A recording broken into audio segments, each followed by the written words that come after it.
guys, SHWANTZ here, and I have no idea how long this video will be up for because I'm fairly certain I'm going to get a strike for this, considering I'm about to talk about some classified information.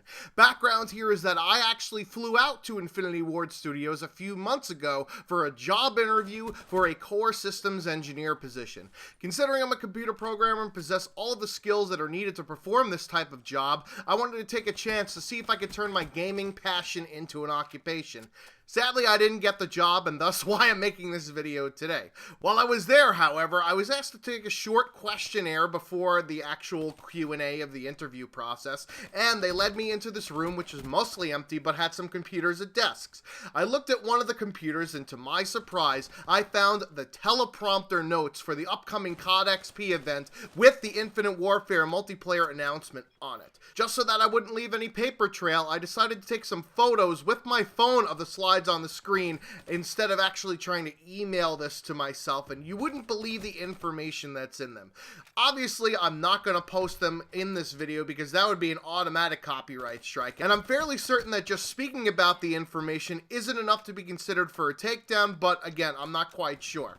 Anyways, let's get started here as the first slide is maps. The magical catchphrase from the Call of Duty Ghosts DLC days comes back here as they're claiming small to medium-sized maps, but some are larger based on the environment, which brings us to something huge. The maps are on different planets and have different gravity on them. This means that each map plays radically different to one another. We saw in the E3 trailer that there was a mission with both boots on the ground and zero gravity, so I'm guessing that the maps will have an either-or type scenario. There's also going to be dynamic map events which aren't tied to a kill streak, either player-initiated, like the lone tree that fell in Prison Break that didn't make a sound, or they appear at random, kind of like the minecart in Gold Rush. The next is the movement, which seems to be chain-based like Black Ops 3, and the surprise here, though, is that wall running is out. Everything else is in, including leaning coming back to the game, which is a feature that I quite despise because it emphasizes slow, tactical, passive play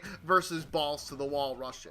The Create a Class slide is after that, bringing back the 10-point system from Black Ops 3, but the perks this time aren't tied to a particular tier, like we've seen in every other game other than Call of Duty Ghosts. Like in Black Ops 3, you could have up to 6 perks with wild cards, and I'm guessing that leaves only room for one more point to have a gun or a secondary or a grenade or something.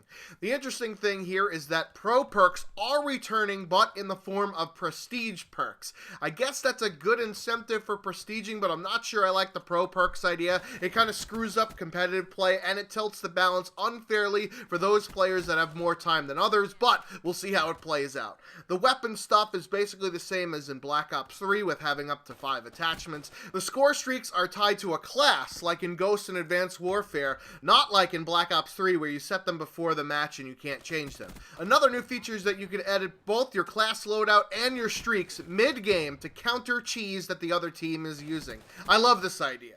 Also, specialists are not returning, which I think is a good thing. I wasn't really a fan of them. Weapons are up next, and this is the most weapons ever in a Call of Duty title. This is a huge red flag for me because the last time that this was said was Advanced Warfare, and that game had weapon variants which broke the entire game system. I hope that there aren't variants in this game, but a ton of different guns with similar attributes for multiple manufacturers, as we already have seen articles stating that there are multiple gun manufacturers in the Infinite Warfare universe.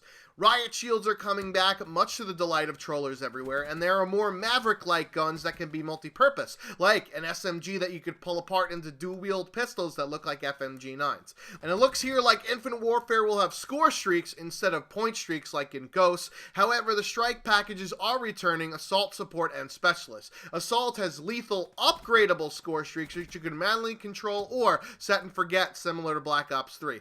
I like the idea of upgradable score streaks as long as the initial variations of those streaks are powerful, unlike in Advanced Warfare where you almost had to upgrade most of them to make them halfway decent. Some examples that are given here are the gunship runs like we saw in the campaign trailer, robot units which I'm guessing are similar to GI units, and assault drones like Wally. The support package points don't reset upon death, but you do lose points each time you die, which is an interesting take on how to do support since it does give the player a penalty for death. death. Hopefully the streaks also will cost a lot more, such that the strike package is more balanced. Examples that are given are satellite feeds, which I'm guessing is a UAV or maybe even a hater, system hacks like in Advanced Warfare, and a system reset, whatever that means. Maybe it's that all of the players on the enemy team have their points reset to 0 at that point in time, so maybe you could use it if someone's on a streak. That's kind of a neat idea. And the Specialist package returns with getting all 15 perks. So there's going to be 15 perks in the game, obviously, instead of the 40,000 like there were in Ghosts. And the Specialist will behave more like MW3 instead of Ghosts, where you get all of the perks instead of a selection that you predetermine. 300 points for 1 perk, 500 points for 2 perks, 700 points for 3 perks, and then 1,000 points for the Specialist bonus, regardless of if you equip those other 3 perk slots. I'm guessing no gun proficiencies are going to be included with the Specialist bonus as well, which is good. It doesn't make it overpowered like it did in Modern Warfare 3.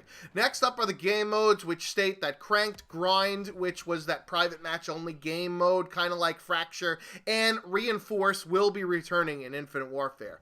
I'm not sure if Capture the Flag will be in this game because they state here that Hardpoint, S&D, and Uplink is going to be for competitive. There's also 2 new game modes, Protector, which is kind of like Protect the President, I'm guessing, and it's either round-based with no respawn like Search and Destroy, or think VIP from Battlefield Hardline if you ever played that game, or an unlimited respawn variant, kind of like how Team Defender works. There's also going to be an Air Superiority game mode, which is for flying the vehicles from the campaign to destroy an enemy base. I'm guessing that this is going to be similar to Carrier Assault from Battlefield 4, where you have unlimited respawns and your ship is shooting at and trying to destroy a giant carrier ship. This is fucking crazy. That is radically different from any other game mode I've ever seen in Call of Duty history, and it'll incorporate the vehicles from campaign into multiplayer. There's also a lot of options for the hardcore fans to play all of the different game modes, and a bonus playlist with Infected Gun Game and Drop Zone to be returning, and some limited time game modes, probably like a 24/7 terminal type fucking nonsense. I don't understand why people play 24/7 playlists, because I like variation, but anyway, I digress. Additionally, there's going to be a ranked playlist for competitive play similar to Arena.